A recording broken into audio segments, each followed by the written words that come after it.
Alors bonjour tout le monde, bienvenue dans la zone GoCoach.tv. Cette semaine, on part une nouvelle série d'épisodes sur les jeunes entrepreneurs et j'ai cette semaine avec moi David Normando, un jeune entrepreneur qui va venir nous parler de son parcours entrepreneurial. La zone GoCoach.tv, c'est pour toi, entrepreneur ambitieux qui a compris que ton succès passe par l'éducation et de devenir un meilleur leader avec un mindset de gagnant te permettra de devenir un meilleur entrepreneur, de développer une entreprise où toi et tes employés pourront s'épanouir tout en faisant une réelle différence dans ta communauté. À chaque épisode, on traite d'entrepreneuriat, de leadership, de mindset, de communication et d'éducation. Je te remercie de passer quelques minutes avec moi aujourd'hui. Let's go!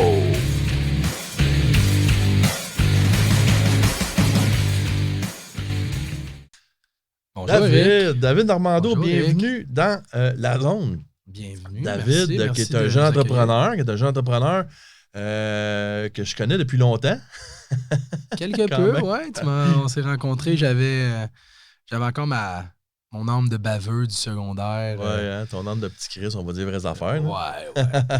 Fait que évidemment, vous ne le savez pas, les auditeurs, David est mon ancien élève au secondaire. Quand j'enseignais, moi, au secondaire, David, j'enseignais en secondaire 1. Fait que vous pouvez vous imaginer un petit tannant que tous les profs chiolaient contre, mais moi, j'avais bien du fun. David, qui est aujourd'hui entrepreneur. David, de quel âge, juste pour le fun? 31 ans. Toutes mes 31 dents. ans. T'étais même pas sûr dans l'heure. Non, mais là, c'est ça. Là, je suis plus sûr. Là. J'ai stabilisé mon affaire. T'as checké ton téléphone, il te l'a dit. Exact, c'est ça. J'ai checké Facebook. Facebook m'a dit, vous avez 31 ans. Génération téléphone. Non, mais bref, 31 ans et tu as une super belle entreprise. Combien d'employés, ton chiffre d'affaires? Parle-nous un peu de ton entreprise, puis parle-nous un peu de ton parcours. Qu'est-ce qui t'a amené là? On est rendu là à plus ou moins une douzaine d'employés total. En fait, on a cette compagnie-là, on a une deuxième compagnie aussi. Fait que oui, on est rendu avec une dizaine d'employés total. Tout dépendant des périodes, des fois on monte à 12, whatever, on engage d'autres monde ailleurs.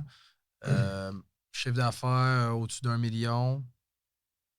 Vraiment cool. On Puis, a passé de rien. DSS, entreprise DSS, tu fais quoi exactement justement ton entreprise? Fait de l'installation de racking industriel, tout ce qui touche aux entrepôts en gros. Là. Okay. Fait que ce soit du racking, principalement du racking, mais on fait de l'installation, des installations. On va déménager des entrepôts quand des compagnies déménagent. Dans le fond, on va prendre tout ce qui est dans leur entrepôt, on va le déménager dans un autre entrepôt pour le réinstaller. On fait de la réparation de racking, d'entretien. On fait un peu de tout. Tout ce qui touche à l'entrepôt. Fait que, on va installer des corridors piétonniers, on va faire du marquage au sol pour la sécurité des entrepôts et toutes ces choses-là. Okay. C'est vraiment assez polyvalent DSS comme compagnie pour tout ce qui est du domaine industriel. Aménagement d'entrepôt. Oui, exactement. Parfait. Puis qu'est-ce qui t'a amené justement à ouvrir une entreprise de racking d'entrepôt? Comment t'en es arrivé là? Honnêtement, veux pas, j'ai été employé longtemps avant de devenir entrepreneur. J'ai eu différentes expériences. J'ai travaillé un peu avec de la machinerie. J'ai travaillé beaucoup le métal, les structures, des choses comme ça. Fait que c'était un domaine que j'aimais, la structure d'acier, travailler le métal, etc. J'avais déjà une base de connaissances là-dedans. J'aimais le côté machinerie aussi. Fait que veux pas pour l'installation, la désinstallation de racking, on travaille de la machinerie. Fait que étant donné que j'étais tanné d'être un peu otage, d'être un employé avec des jobs saisonnières, des choses comme ça, fait que chômage, abus de la différents employeurs, etc., j'ai décidé de prendre ma vie en main et de prendre le contrôle sur comment j'allais gérer mon côté professionnel. OK. Mais je suis vraiment curieux. Je vais pousser la question encore plus loin. Pourquoi des rackings d'entrepôt? C'est quoi qui t'a fait découvrir ça pour te dire, hey, moi, c'est ça que je pars comme entreprise? C'était un petit peu niaiseux, je te dirais. On a commencé par faire des structures de tempo. Là. On installait des tempos résidentiels. On a continué à grandir pour aller faire jusqu'à des structures plus grosses d'industriels puis tout ça pour les compagnies, justement. Puis après ça, il y a un de mes partenaires dans le temps qui travaillait chez une entreprise qui est un de nos fournisseurs maintenant qui nous donne de l'ouvrage. Puis il m'a dit, hey, ça serait pas mauvais que on puisse les solliciter là, pour entre nos périodes de tempo et tout ça. Et je suis sûr qu'il y aurait de l'ouvrage. Il y a quand même un bon marché. Fait qu'on servirait de bord. Puis on a été sollicité cette compagnie-là. Puis après ça, de fil en aiguille, on a On peut dire on a droppé des graines un peu partout. Tu sais, comme tu pitches une idée, tu lances un courriel à quelqu'un pour dire « Hey, salut, nous autres, on fait ça, on est ouvert à plein de projets, on est ouvert à plein de choses. Fait que contactez-nous s'il y a quelque chose. » Fait que c'était un fournisseur de racking.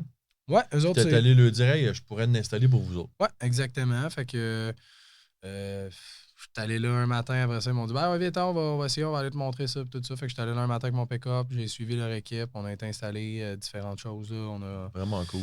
On a été touché à 2-3 pendant une semaine, j'ai suivi, puis après ça, ils ont fait comment qu'ils m'ont laissé ta chance, voici un premier contrat, puis on a essayé ça. C'est cool, parce que la raison pourquoi je pousse puis j'insiste sur cette question-là, c'est que moi, je suis toujours très curieux de connaître la source de l'idée. Elle vient de où, tu sais, parce qu'elle veut pas, c'est pas comme si tu reprenais l'entreprise de ton père ou la fin de la main, tu sais, c'est vraiment out of nowhere, ça sort de nulle part. Fait que c'est pour ça que je voulais savoir, ça vient de où? Parce que pour moi, une des premières clés d'entrepreneur, on en jasait hors d'onde avant d'arriver, c'est l'ouverture d'esprit. Ouais. Donc, tu étais ouvert aux opportunités. Ouais. T'en as trouvé une, on t'en a proposé une, t'as dit « Ah ben, Colin, let's go. » Une petite anecdote drôle, c'est que avant de partir ma compagnie, ce qui m'a amené à commencer à monter des tempos, c'est quand j'ai fait un DEP de machinerie lourde. Okay. Je suis devenu opérateur de machinerie lourde, puis ce DEP-là, c'était un DEP de 9 mois, alternance jour-soir. Fait que c'était assez difficile de travailler en même temps que ça. Ouais. C'était à Sainte-Justine-de-Newton, dans un champ perdu dans le coin de Rigaud. Fait que c'était assez loin. J'avais une chambre que je louais là-bas pour les 9 mois pour réussir à pas faire trop de traveling, etc. Puis quand je me suis vraiment endetté, honnêtement. Je suis parti avec 8000$ dans mes poches que j'avais de côté, ce DEP-là. Il m'a coûté à peu près 20 000. Fait que je me suis endetté, il a fallu que je fasse... j'ai loadé mes cartes de crédit, il a fallu, en tout cas, que je fasse un prêt pour tout les RSA que j'avais mis sur 10 ans, que je n'ai pas payé en 10 ans, finalement, que ça m'a pris beaucoup moins de temps que ça à payer. Mais bref, je me suis mis dans la marde, j'avais plus d'argent, puis le DEP se finissait au mois de novembre. Fait qu'essaye de trouver une job au mois de novembre, opérateur de machinerie lourde, quand t'as pas de carte, t'as rien à prouver. Fait que là, j'ai pogné une petite job sur le déneigement pas extrêmement payant dans ce temps-là. C'est un peu mieux aujourd'hui. C'est un peu plus avantageux aujourd'hui parce qu'il y a moins de monde. Mais dans le temps, c'était vraiment pas payant. J'avais un salaire garanti de 15$ 10 heures par semaine pendant tout l'hiver. Fait que tu vas pas chier loin avec 150$ par semaine. Brut. C'est clair, ouais, brut. Fait que... Avant que les bruts passent dessus. Ben, c'est ça. Fait que moi, dans le fond, en finissant mon DEP, j'ai commencé à installer des tempos. J'ai fait des cossins de même pour me garder occupé pendant l'hiver en attendant la neige. Désinstaller après. Puis là, après ça, ben, faites comme OK, c'est beau, j'ai désinstallé, mais je peux faire d'autres choses, pas besoin, en tout cas. J'ai travaillé comme opérateur de machine lourde pendant 2 ans, puis à tous les ans, je retournais sur le chômage d'hiver. Fait que toutes les fois que ça venait plus tranquille, machinerie lourde, ben, je refaisais mes tempos, tic. Puis là, à un moment donné, ben, quarantaine de clients montaient à 100, montaient à 150. On s'est rendu à 400 quelques clients de tempo. On avait des locations, des entreposages, on vendait des abris aussi pour un distributeur. C'était beaucoup de gestion. Puis j'ai décidé que j'aimais l'entrepreneuriat, mais j'aimais pas la gestion des clients princesses. C'était un peu comme les déneigeurs résidentiels. Il faut qu'ils gèrent 18 appels aussitôt qu'il y a 1 centimètre de neige parce que le monde, eux autres, il faudrait que tu sois chez eux en premier parce que les autres sont big. Fait que, je me suis tanné de ça, puis c'est là que je me suis orienté vers l'industriel, puis etc. J'ai trouvé un peu que c'était mon client idéal, si on veut. C'est vraiment, j'ai regardé qu'est-ce que j'aimais gérer. J'aimais bien gérer un client qui était chargé de projet ou que c'était un directeur de compagnie ou quelque chose comme ça qui gérait un gros projet que pour lui, il fallait que ça aille bien, puis etc. Puis qui était conscient de tout ce qu'il y avait alentour aussi parce que c'était pas sa première fois ou c'était pas... Moi, ce que j'aime dans ce que j'entends de ton histoire, c'est que t'es comme porté naturellement à toujours vouloir augmenter, si tu veux grossir. Donc, tu as commencé avec 40 clients, 100, 150, 400. On dirait que c'est naturel en toi de toujours vouloir prendre cette expansion-là. Ben oui, je recherche toujours le défi de m'améliorer puis de devenir meilleur dans ce que je fais sans nécessairement investir plus d'argent. Pas plus d'argent, plus d'énergie ou de temps. Efficace. Etc. Fait que m'améliorer, de devenir plus efficace, être capable de faire la même chose dans le même nombre de temps, d'augmenter ma cadence dans le même nombre de temps et être capable de produire plus. Fait que, oui, je te dirais, c'est comme instinctif de m'améliorer puis de me dire que en tant qu'humain, on est là pour s'améliorer. Il n'y a pas personne de parfait puis on peut toujours faire mieux. Même si on pense qu'on est au summum, il y a toujours quelqu'un d'autre qui pourrait le faire mieux que nous Je autres. dis tout le temps, quand tu penses que t'es rendu en haut, c'est parce que t'es en train de tomber. Exactement. T'es sur le bord de tes exact. ce que vous voulez. Est-ce que tu dirais que ce serait une des qualités premières d'un entrepreneur, justement, d'être ouvert, prêt à apprendre, de désirer apprendre, de désirer s'améliorer? C'est tout ça qui, pour Oui. toi, est une clé? Ben, c'est une clé pour un entrepreneur qui veut croître. Parce qu'il y a des entrepreneurs que, selon moi, ils vont être bien avec, mettons, ils font eux autres 60 000 par année, Ouais. ils gèrent leurs horaires, ils travaillent 35-40 heures semaine. Il y a du monde qui sont bien dans ce petit confort-là, dans leur petite pantoufle. Ouais. Il y a certains entrepreneurs, par contre, qui vont vouloir avancer, toujours pousser les choses, toujours ci, toujours ça. C'est niaiseux à dire, mais Équipement Suprême, ma deuxième compagnie, c'est un peu le même exemple que tu vas avoir de moi. On est parti, on a acheté 200 000 de machine. Là, on est rendu à 850 000 en 1 an et 3 mois. Fait que, tu sais, je push, je m'arrange, je vais voir mes créanciers, je leur parle à tous les 3 mois, 2 mois pour, hey, tu une opportunité, y a quelque chose, check, on a descendu après, y a une place, check, on a plus de résultats, on a des revenus qui rentrent, tu sais. Fait que je pousse pour être capable d'aller chercher le summum, le mieux de ça, profiter de la vague quand elle passe, tu sais.